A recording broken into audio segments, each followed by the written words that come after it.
Quando a gente pensa nos processos de gestão de pessoas, a necessidade primeira é a coerência entre as diferentes partes do mesmo processo. Quando a gente pensa em avaliação de desempenho, que deveria funcionar como um elemento que propiciaria engajamento, ou seja, o colaborador ele contribui para a realização da estratégia de alguma maneira e por conta desta contribuição ele é avaliado. Evidentemente existe um desejo da organização de que isso aumente o engajamento. O que está falhando no processo de avaliação de desempenho? Está funcionando exatamente na contramão. Ao sentir-se profundamente injustiçado, seja porque não concordou com as metas que lhe foram impostas, e a própria imposição de metas sem a participação dele já é alguma coisa que revela um desvirtuamento do processo. Primeiro, quando a gente pensa na própria pactuação entre o entendimento, o colaborador ele precisa ter muita clareza qual é a estratégia, qual é a contribuição que ele deve e pode dar e acordar isso de alguma maneira.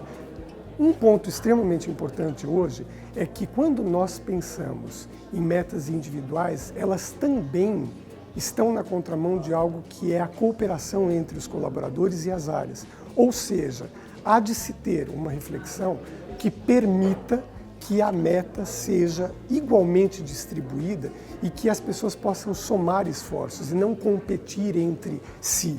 Ou seja, se eu tenho uma meta que de alguma maneira vai permitir contribuições no coletivo, isto vai permitir com que a organização vá para um outro patamar.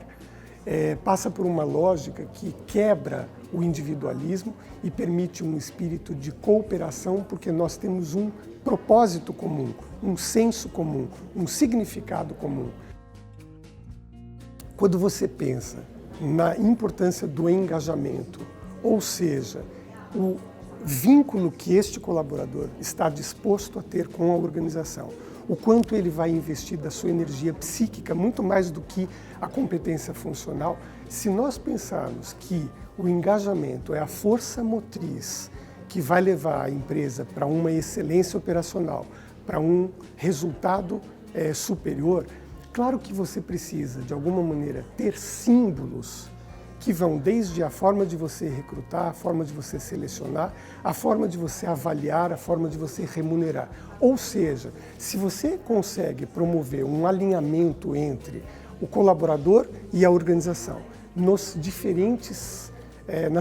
etapas da gestão de pessoas, você vai promover uma coerência interna tal que justifique a pessoa ter o desejo de contribuir de forma diferenciada, porque ela sabe que ali ela vai permitir deixar um legado, construir uma marca que de alguma maneira leva a organização para um outro patamar. Se nós pensarmos na infinidade de horas que gestores dos mais diferentes níveis investem para algo que não está funcionando, isto é jogar dinheiro da organização pelo ralo.